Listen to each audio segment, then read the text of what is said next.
Assalamualaikum warahmatullahi wabarakatuh. Waalaikumsalam warahmatullahi wabarakatuh. Selamat siang teman-teman. Siang.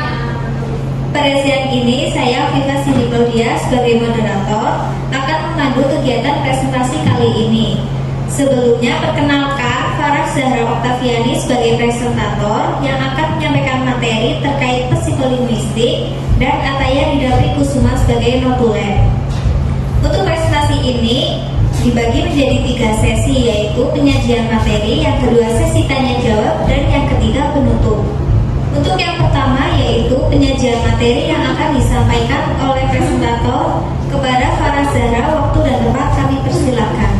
Oke, terima kasih Mbak Cindy. Ya, untuk teman-teman apakah sudah siap untuk menerima materi? Siap. Oke, kita belajar bareng-bareng ya teman-teman.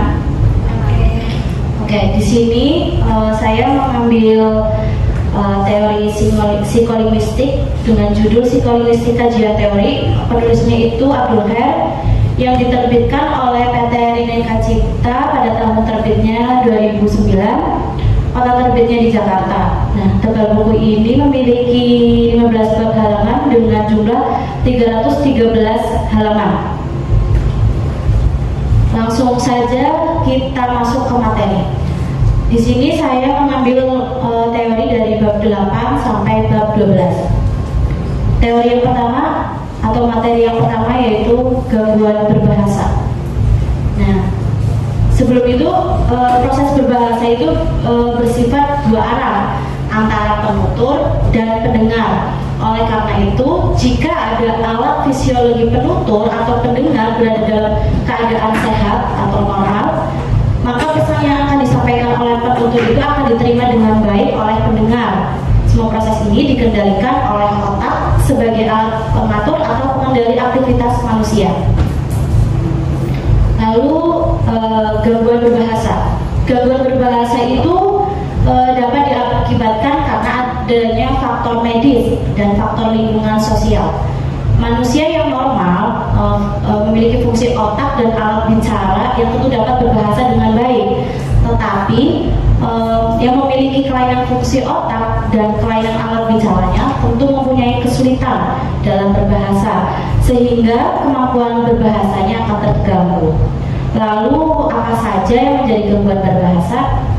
Oke, gangguan berbahasa yang pertama itu ada gangguan mekanisme berbicara.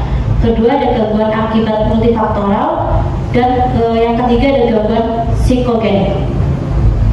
Gangguan mekanisme berbicara. Yang pertama itu adanya gangguan akibat faktor pulmonal. Nah, gangguan ini diakibatkan adanya penyakit pada paru-paru yang dialami sehingga berbicaranya itu dengan nada yang monoton. Volumenya suaranya kecil dan terputus-putus. Sehingga dari segi semantik dan sintaksis itu agak sedikit kurang jelas, atau dari tuturannya itu kurang jelas, namun tidak ada masalah dari segi sintaksisnya. Lalu yang kedua itu ada gangguan akibat faktor laringal, gangguan pita suara yang mengakibatkan suara jadi serak atau hilang, sehingga gangguan akibat laringal ini ditandai oleh suara yang serak. Dari segi semantik dan sintaksis tidak ada masalah, atau tidak ada gangguan dari segi semantik maupun sintaksis, hanya saja ada gangguan di bagian pita suara. Lalu gangguan yang ketiga yaitu gangguan akibat faktor lingual. Pada gangguan ini disebabkan karena terganggunya artikulasi saat pengucapan, seperti sariawan, orang dengan penderita stroke, dan orang cadel, sehingga mengakibatkan pengucapan menjadi tidak sempurna. Nah, pada gangguan akibat faktor lingual ini sering terjadi pada orang-orang yang sedang memiliki sakit sariawan, atau orang yang penderita stroke. Lalu ada juga orang yang cadel. Orang yang cadel itu mungkin banyak kita lihat dan kita dengar ya, penuturannya itu pasti tidak sempurna, pasti ada alat yang terganggu. Misalnya orang cadel tidak bisa ngomong R, seperti itu pasti akan kita mendengarnya L atau apa seperti itu. Misalnya kata kursi jadi kursi kayak gitu, jadi kurang jelas seperti itu. Lalu yang keempat ada gangguan akibat faktor resonansi. Nah, gangguan ini menyebabkan suara yang dihasilkan menjadi bersengal atau bindeng. Nah, dari teman-teman ini kan pasti pernah suaranya bindeng ya, apalagi kalau misalnya lagi flu dan batuk, pasti kita suaranya jadi bindeng atau bersengal. Jadi kita mengucapkan kata-kata atau kalimat itu tidak jelas, misalnya kayak gitu. Jadi ada suara bindeng yang mengganggu di tenggorokan kita. Nah, hal ini dapat terjadi pada orang yang mengalami kelumpuhan pada langit-langit sehingga resonansi menjadi terganggu.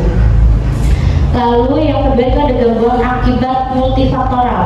Nah, gangguan akibat multifaktoral ini bisa terjadi karena 3 sebab, yaitu yang pertama berbicara serampangan.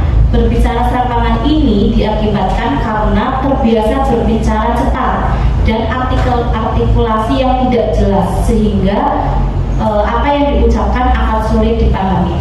Tentu kita pernah mendengar orang yang artikulasinya cepat namun tidak jelas dalam pengucapannya. Nah, itu bisa jadi karena berbicaranya serampangan. Tetapi ada juga yang memiliki artikulasi cepat namun jelas saat proses berkomunikasi dia jelas, kayak gitu ya teman-teman. Lalu yang kedua itu ada berbicara propulsif. Nah, pada gangguan ini biasanya terjadi pada penderita penyakit Parkinson, atau ini kerusakan pada otak yang menyebabkan otak menjadi gemetar, kaku, dan lemah.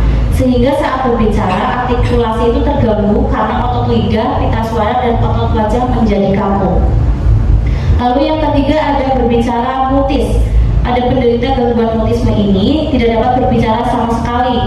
Mutisme ini bukan hanya tidak dapat berkomunikasi secara verbal saja, tetapi tidak dapat berkomunikasi secara visual maupun isyarat. Selanjutnya gangguan psikogenik. Dalam gangguan psikogenik ini ada berbicara manja. Nah, berbicara manja itu yang seperti apa sih? Nah, berbicara manja itu gejala yang biasanya terjadi pada anak-anak, remaja maupun pada orang tua, tapi biasanya itu pada wanita, ya, sehingga sering terjadi perubahan pada cara berbicaranya. Lalu ada berbicara gagap. Nah, berbicara gagap terjadi disebabkan adanya kerusakan pada belahan otak bagian kiri, sehingga dalam berbicara akan tersendat-sendat, mengulang-ulang suku kata yang dapat membuat pendengar tidak memahami dengan jelas. Lalu ada berbicara kemayu. Berbicara kemayu dapat dilihat dari gerak bibir dan lidah yang menarik perhatian dan lafal yang dilakukan secara lemah gemulai dan biasanya memanjang-memanjangkan kata. Lalu ada berbicara latah. Latah biasanya dilakukan dengan meniru perkataan orang lain, merupakan gangguan lokomotorik yang dapat merusak semantik dan sintaksis yang diucapkan. Latah dapat terjadi karena adanya bawaan lahir. Tapi menurut dari latah ini ada yang mengatakan bahwa latah itu tidak karena adanya bawaan lahir saja, melainkan kita misalnya dikagetkan oleh teman kita, otomatis kita akan latah. Tapi ada juga yang enggak latah ya teman-teman ya. Lalu gangguan berbahasa. Nah, gangguan berbahasa itu yang pertama ada afasia motorik kortikal. Afasia motorik kortikal yaitu hilangnya kemampuan untuk mengutarakan isi pikiran dengan menggunakan perkataan, tapi masih bisa memahami bahasa lisan dan bahasa tulis. Yang kedua ada afasia motorik subkortikal. Penderita afasia motorik subkortikal tidak dapat mengeluarkan isi pikiran dengan menggunakan perkataan, tapi bisa mengeluarkan perkataan dengan cara membeok atau latah. Yang ketiga ada afasia motorik transkortikal. Penderita afasia motorik transkortikal ini dapat mengutarakan perkataan yang singkat dan tepat, tetapi terkadang masih sulit untuk mengungkapkan apa yang ada di pikirannya. Lalu yang keempat ada afasia sensorik. Penyebab terjadinya afasia sensorik disebabkan adanya kerusakan pada lesi kortikal seperti daerah visual, daerah sensorik, daerah motorik, dan daerah pendengaran, sehingga kehilangan bahasa lisan dan bahasa tulis. Lalu selain gangguan berbahasa, itu ada juga gangguan berpikir. Gangguan berpikir itu ada pikun, skizofrenik, dan depresi. Pikun itu penyebabnya itu terjadi karena adanya terganggunya fungsi otak dalam jumlah besar, dan juga disebabkan oleh depresi sehingga penuntut sering terputus pembicaraan dikarenakan tidak ingat apa yang akan dibicarakan lagi. Yang kedua ada schizofrenik. Pada penderita schizofrenik mengalami halusinasi, kekacauan dalam berpikir sehingga akan menyebabkan gangguan dalam proses berpikir. Lalu yang ketiga ada depresi. Orang yang mengalami depresi, tertekan jiwanya, maka isi pikirannya itu akan terganggu sehingga kelancaran dalam berbicara pun akan terputus-putus dan akan sulit untuk bersosialisasi dengan lingkungan sekitar. Masuk ke bab 9 yaitu tentang pemerolehan bahasa, yaitu yang terkait beberapa hipotesis. Yang pertama hipotesis nurani, yang kedua hipotesis tabula rasa, dan yang ketiga hipotesis kesemestaan kognitif. Yang pertama ada hipotesis nurani. Nah, hipotesis nurani ini adalah dari lahir, teman-teman, semua anak yang normal akan memperoleh bahasa dari ibunya. Pemerolehan bahasa tidak ada hubungannya dengan kecerdasan, asal dari ibunya itu memperkenalkan kepada anak bahasa yang tidak asing atau bahasa-bahasa yang sering digunakan dalam kehidupan sehari-hari. Lalu pada proses pemerolehan bahasa pada anak harus disesuaikan dengan kematangan berpikir anak, dan ajarkan anak menggunakan bahasa yang baik dan benar, tidak asal mengajarkan saja seperti itu ya. Lalu dalam memperoleh kalimat-kalimat yang kita ucapkan agar didengar oleh anak itu, kita menggunakan kalimat-kalimat yang baik, kalimat-kalimat yang sopan, yang bisa membantu anak itu dapat lancar dalam proses berbahasa. Nah, lanjut pada proses pemerolehan bahasa menurut hipotesis nurani, yaitu yang pertama ada ujaran suatu bahasa atau input, yang kedua ada language acquisition device atau LAD, dan yang ketiga ada tata bahasa formal suatu bahasa atau output. Jadi ujaran suatu bahasa atau input itu adalah bahasa-bahasa yang diberikan oleh orang tua atau oleh orang dewasa kepada anak-anak. Jadi anak-anak itu diberikan bahasa-bahasa yang baik, yang benar, diajarkan bahasa-bahasa yang sopan, sehingga nanti akan masuk kepada LAD atau kepada sistem salam bahasa kepada anak. Jadi anak itu nanti akan memproses apa yang telah diberikan kepada ibu atau kepada orang tua, lalu nanti akan tata bahasa formal satu bahasa atau output. Nanti outputnya itu akan keluar dari anak tersebut apa yang telah diajarkan oleh orang-orang di sekitar atau lingkungan sekitar yang masuk kepada LAD atau sistem bahasa pemikiran pada anak, seperti itu. Lalu yang kedua ada hipotesis tabula rasa. Dalam hipotesis tabula rasa, pengetahuan linguistik yang dimiliki manusia terdiri hanya atas rangkaian stimulus dan respon. Kreativitas seorang untuk mengeluarkan kalimat hanya diterapkan menurut konsep stimulus dan respon. Semua pengetahuan bahasa yang dimiliki oleh kita merupakan hasil integrasi berbagai peristiwa linguistik yang diperoleh, dialami, diamati, dan dimiliki manusia. Lalu, ada faktor-faktor penting dalam belajar bahasa. Yang pertama ada peniruan, kedua ada penghargaan, yang ketiga ada frekuensi perilaku, dan keempat ada kemampuan berbahasa. Yang pertama ada peniruan. Anak akan meniru apa yang telah diajarkan oleh orang tua atau oleh orang-orang sekitar atau lingkungan sekitar. Nanti jadi anak itu akan meniru apa yang telah diajarkan dan meniru apa yang telah dilihat oleh dirinya, yang diamati oleh dirinya. Lalu akan menjadi penghargaan jika anak tersebut sudah misalnya ibu itu mengajarkan kata kursi atau kata meja, dan anak itu sudah mengetahui bahwa ini kursi dan ini meja. Nah, kita sebagai orang tua atau kita sebagai orang dewasa perlu mengapresiasi atau memberikan penghargaan kepada anak tersebut. Lalu timbullah frekuensi perilaku. Nah, jadi anak ini akan menunjukkan perilaku-perilaku yang telah diberikan atau yang sudah diberi stimulus oleh orang tua. Nanti di situ akan melanjut kepada kemampuan berbahasa anak tersebut. Lalu ada hipotesis kesemestaan kognitif. Ya, bahasa diperoleh berdasarkan struktur kognitif yang diperoleh melalui interaksi dengan lingkungan, Perkembangan bahasa anak berkaitan dengan kegiatan, objek, dan kejadian yang dialami anak seperti melihat, mendengar, dan yang mereka rasakan. Lalu masuk ke bab 10, ada pemerolehan sintaksis. Yang pertama ada teori tata bahasa pivot, yang kedua ada teori hubungan tata bahasa nurani, yang ketiga ada teori tata bahasa dan informasi situasi, yang keempat ada teori kumulatif kompleks, dan yang kelima ada teori pendekatan semantik. Teori tata bahasa pivot. Yang pertama, pada umumnya bahasa pivot ada dua jenis, yaitu kelas pivot dan kelas terbuka. Kata-kata yang termasuk kelas pivot itu adalah kata-kata fungsi, sedangkan yang termasuk kelas terbuka adalah kata-kata berkategori nominal dan verbal. Tata bahasa pivot muncul sebagai akibat dari discovery prosedur. Pemerolehan sintaksis anak-anak dimulai dengan kalimat yang terlihat pada kata-kata pivot.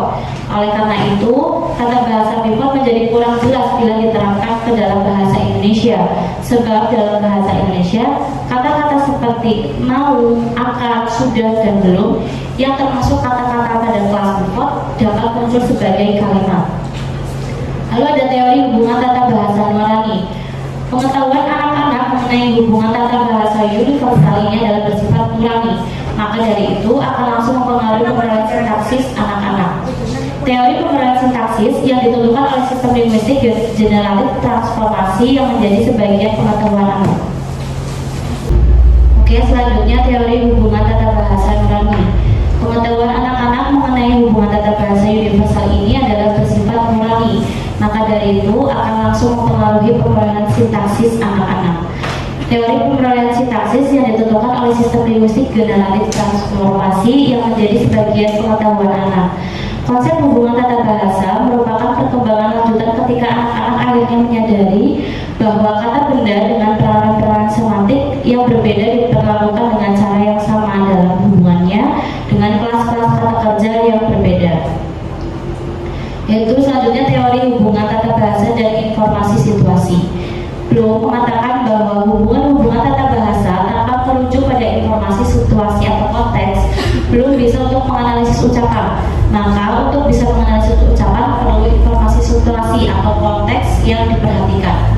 Cara untuk menganalisis dengan memberikan representasi di mana hubungan kata itu digunakan. Oleh karena itu, informasi situasi digunakan untuk menentukan hubungan tata bahasa. Selanjutnya teori kumulatif kompleks. Menurut Bloom, urutan pemerolehan sintaksis oleh anak-anak ditentukan oleh kumulatif kompleks semantik morfem dan kumulatif kompleks tata bahasa yang sedang diperoleh. Jadi, sama sekali tidak ditentukan oleh frekuensi munculnya morfem atau kata-kata dalam ucapan orang dewasa. Selanjutnya teori pendekatan semantik. Dalam teori Fillmore, transformasi tata bahasa tidak diatur oleh rumus-rumus sintaksis, melainkan oleh hubungan-hubungan semantik. Struktur yang berdasarkan semantik dipakai sebagai dasar teori generatif transformasi. Perbedaan antara pendekatan semantik dengan teori hubungan tata bahasa nurani adalah teori bahasa nurani menerapkan hubungan-hubungan sintaksis dalam menganalisis struktur ucapan, sedangkan pendekatan semantik menemukan struktur ucapan berdasarkan hubungan-hubungan semantik. Selanjutnya, bab 11, pemerolehan semantik. Yang pertama adalah teori hipotesis fitur semantik, teori hipotesis hubungan gramatikal, ketiga ada teori hipotesis generalisasi, dan yang keempat ada teori hipotesis primitif universal. Teori hipotesis fitur semantik yaitu fitur-fitur makna yang digunakan anak-anak dianggap sama dengan beberapa fitur makna yang digunakan oleh orang dewasa. Karena pengalaman anak-anak masih terbatas dengan pengalaman orang dewasa, maka pemilihan fitur-fitur yang berkaitan didasarkan pada pengalaman anak-anak sebelumnya, didasarkan pada informasi persepsi atau pengamatan.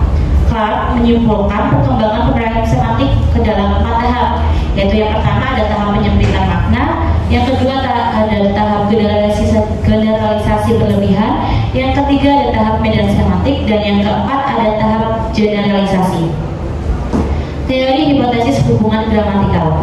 Teori ini diperkenalkan oleh M. Sinel. Menurutnya pada waktu itu dilahirkan anak-anak telah dilengkapi dengan hubungan-hubungan gramatikal dalam nuraninya. Anak pada awal proses pemerolehan bahasanya telah berusaha membentuk satu, yaitu kamus makna kalimat. yaitu setiap butir leksikal dicantumkan dengan sebuah hubungan gramatikal yang digunakan secara lengkap pada tahap holofrasis. Secara horizontal, pada mulanya anak hanya memasukkan beberapa fitur semantik untuk setiap butir leksikal ke dalam kamusnya. Selanjutnya ada teori hipotesis generalisasi. Perkembangan semantik anak-anak mengikuti satu proses generalisasi, yakni kemampuan anak-anak melihat hubungan-hubungan semantik antara nama-nama benda mulai dari yang konkret sampai pada yang abstrak. Setelah mereka semakin bertambah usia, maka mereka akan menambah pada tahap berikutnya yang lebih tinggi kelasnya. Selanjutnya teori hipotesis primitif universal. Berwitz mengatakan bahwa primitif semantik atau komponen-komponen semantik mewakili kategori atau prinsip yang sudah ada. Primitif semantik tidak mewakili ciri-ciri fisik luar dari benda, tetapi mewakili keadaan psikologi berdasarkan bagaimana manusia memproses keadaan sosial. Dengan demikian, hipotesis primitif universal mau tidak mau harus menghubungkan perkembangan semantik anak-anak dengan perkembangan kognitif umum. Masuk ke bab 12, yaitu pemerolehan fonologi. Yang pertama ada teori struktural universal, yang kedua ada teori generatif struktural universal, yang ketiga ada teori proses fonologi alamiah, yang keempat teori prosodi akustik, dan yang kelima teori kontras dan proses. Teori struktural universal. Dalam penelitiannya Jacobson mengamati pengeluaran bunyi-bunyi oleh bayi-bayi pada tahap membabel atau babbling dan menemukan bahwa bayi yang normal mengeluarkan berbagai ragam bunyi dalam vokalisasinya, bunyi vokal maupun bunyi konsonan. Namun ketika bayi mulai kata pertamanya kira-kira umur 1 tahun, maka kebanyakan bunyi-bunyi ini menghilang. Malah sebagian dari bunyi-bunyi itu baru muncul kembali beberapa tahun kemudian. Dari pengamatannya, Jacobson menyimpulkan adanya 2 tahap dalam pemerolehan fonologi, yaitu yang pertama tahap memprabahasa dan tahap pemerolehan bahasa murni. Selanjutnya teori struktural universal. Urutan pemerolehan bunyi yang diramalkan Jacobson pada dasarnya sejalan dengan data yang dikumpulkan oleh sejumlah pakar seperti Clark, Elvin Tripp, dan Post dan Hages. Data yang dikumpulkan itu menunjukkan bahwa anak-anak lebih dahulu dapat membunyikan huruf B, P, D, dan T daripada bunyi huruf F dan S. Oleh karena itu sering terjadi pada anak-anak ketika sulit untuk mengatakan huruf S, contohnya saja pada kata suka. Anak kecil itu biasanya mengatakan suka itu menjadi huruf suka, jadi huruf S itu berubah menjadi huruf C. Selanjutnya yaitu teori struktural universal.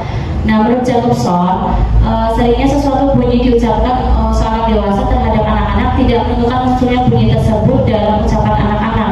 Yang menentukan urutan munculnya bunyi adalah bunyi itu muncul dalam bahasa-bahasa dunia. Jika suatu bunyi sering muncul dalam bahasa dunia, maka bunyi itu akan lebih dulu muncul dalam ucapan anak-anak, meskipun bunyi itu jarang muncul dalam data masukan yang didengar oleh anak-anak. Selanjutnya teori generatif struktural universal. Moskowitz mengatakan bahwa dalam pemerolehan fonologi tidak dapat dipastikan apakah anak-anak telah menguasai rumus-rumus fonologi atau tidak. Oleh karena itu, ada alasan untuk mengatakan bahwa anak-anak telah menciptakan rumus-rumus fonologinya sendiri sejak tahap awal pemerolehan fonologi yang berlainan dengan rumus-rumus fonologi orang dewasa. Namun, di sini Moskowitz tetap menggunakan rumus-rumus atau kerangka fonologi generatif untuk menganalisis data yang dikumpulkan. Moskowitz juga berpendapat bahwa sejak awal proses pemerolehan bahasa, bayi telah menyadari akan perbedaan antara bunyi bahasa manusia dengan bunyi lain yang bukan suara manusia. Hal ini termasuk kemampuan nurani yang dimiliki bayi sejak lahir. Kemudian pada masa membabel, bayi mengembangkan kemampuan linguistiknya dengan cara menyesuaikan ucapannya dengan persepsi bunyi yang didengarnya. Hal ini membuat si bayi semakin mampu mengenal dirinya sebagai anggota masyarakat manusia di sekitar. Selanjutnya ada teori proses fonologi alamiah. Teori ini diperkenalkan oleh David Stem, yaitu satu teori yang disusun berdasarkan teori fonologi alamiah yang juga telah diperkenalkan sejak 1965. Menurut STEM, proses fonologi anak-anak bersifat murni yang harus mengalami penindasan, pembatasan, dan pengaturan sesuai dengan penuranian representasi fonemik orang dewasa. Suatu proses fonologi terdiri dari kesatuan yang saling bertentangan. Umpamanya, terdapat satu proses yang menjadi semua bunyi hambat menjadi tidak bersuara dalam semua konteks, karena halangan oralnya menghalangi arus udara yang diperlukan untuk menghasilkan bunyi-bunyi ini. Selanjutnya ada teori prosodi akustik. Dalam proses pemerolehan fonologi, anak-anak memperhatikan lingkungannya, mengamati persamaan-persamaan dan perbedaan yang penting baginya dalam lingkungannya. Dalam hal ini, anak-anak sangat peka terhadap sifat-sifat suara manusia tertentu yang didengarnya berulang-ulang dalam konteks yang sama seperti pola-pola tekanan, irama, ritme, dan fitur-fitur lain yang berhubungan dengan keadaan-keadaan yang berulang itu. Watterson juga menemukan adanya hubungan akustik antara bentuk-bentuk ucapan anak-anak dengan fitur-fitur bentuk ucapan orang dewasa.